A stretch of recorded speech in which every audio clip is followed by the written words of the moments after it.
of Natures and Mathematics. We are the Amazing One! and we are here to discuss violence to videos. Well, this episode deals with case history of such developments in filmmaking. An invention that has the potential to change the world or more than any other.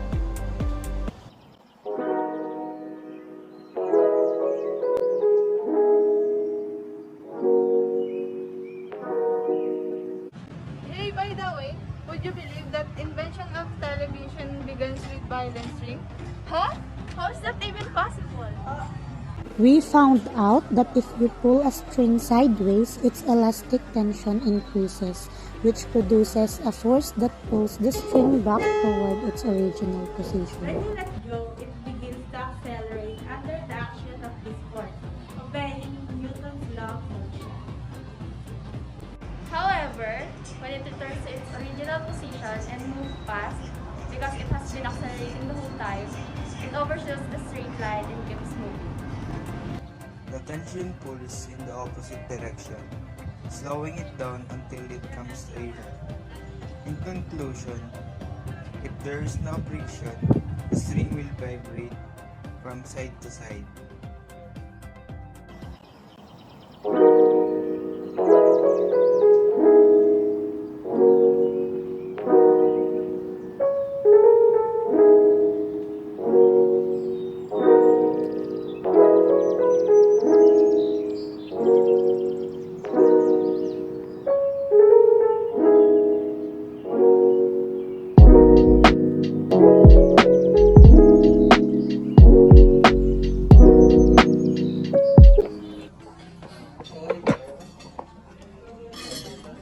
In 1714, the English mathematician Brooke Taylor published the fundamental vibrational frequency of a violin string.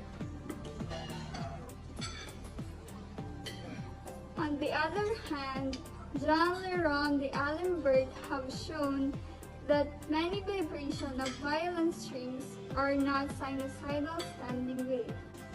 We also proved that the immediate shape of the wave can be anything we like.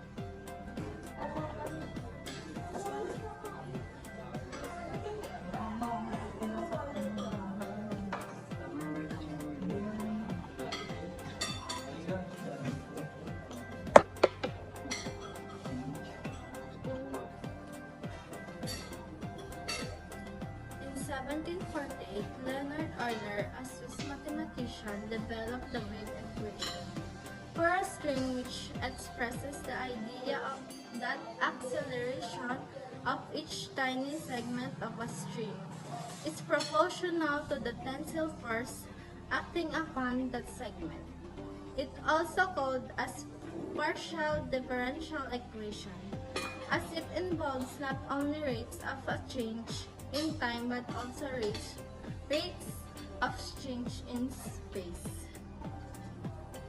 Leonard Euler formulated a wave equation as a response to d'Alembert's work. The ends of the string remain fixed, and the string can be of any shape.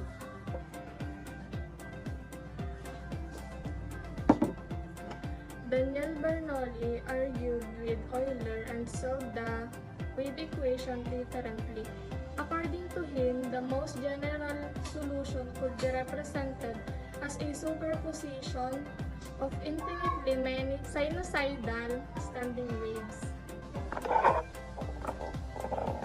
This dispute led to a century-long controversy that was finally resolved by declaring both men right. They turned their attention to drums in 1750.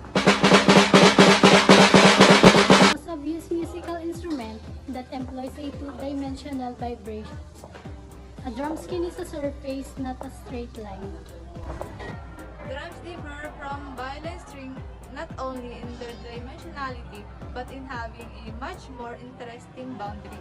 The boundary of a drum is closed circle or circle with its center firmly strapped down. They learn to solve the wave equation for the motion of drums of various shapes. This equation was the dominant mathematical formula of Einstein's relation between mass and energy. wave equation showed everywhere in fluid dynamics, the theory of sound, vibration of the air, theories of electricity and magnetism, and it changed human culture forever.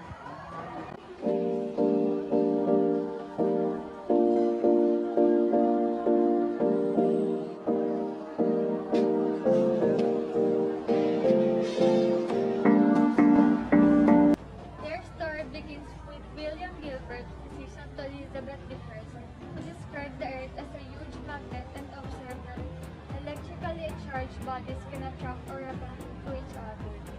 Benjamin Franklin proved that lightning is a form of electricity by flying a kite in a thunderstorm. Michael Faraday was one of the greatest experimental physicists of all time. In 1831, he proved that magnetism and electricity were two different aspects of the same thing, electromagnetism. By 1864, he had refined his theory about a system of four differential equations. The equations reveal a curious symmetry between electricity and magnetism, each affecting the other in similar manner. James Clerk Maxwell equations implied the existence of electromagnetic waves to a system of four differential equations that related changes in the magnetic field to changes in the electric field. In 1886, Henrik Hertz generated electromagnetic waves at the frequency that we call now radio. With it came radar, television, and videotape. In conclusion, mathematicians discovered that vibrations of a linear object are universal. They arise all over the place. And it is mathematics that reveals the simplicities of nature and permits us to generalize. It took many people from many different areas of human activity to turn a mathematical insight into a useful product. I'm Renata Polanca. I'm Lanza Garcia. I'm Catherine Di Castro. I'm Katrina Paula Ramos. I'm Rachel J. Pastore. I'm Efrain B. Javier. I'm Daphne Shane Lucero. I'm Joyce Tancientay. I'm Francibeth Espalier. I'm Grace J.P. Nagpador. I'm Bernadette Cabarza. I'm Mary Grace Hellion. And we are The Amazing Ones! So don't forget to like, share, subscribe, and click the notification bell for more updates and for more upcoming videos! Bye!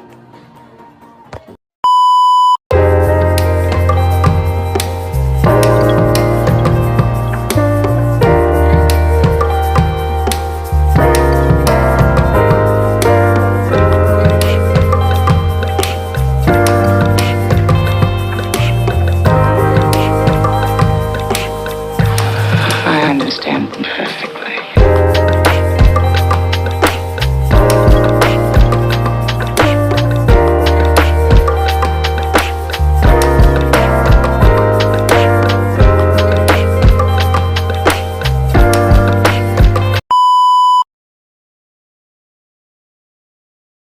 Well, this episode deals with the case history of such developments. Oh! Go. Hey, by the way, would you believe that in the When you let go, it much more interesting boundary? The boundary of drums is closed circle or circle with its sorry.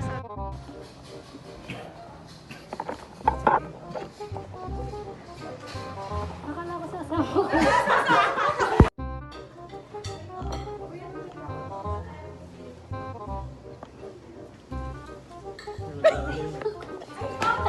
Prove that the immediate shape of magkahito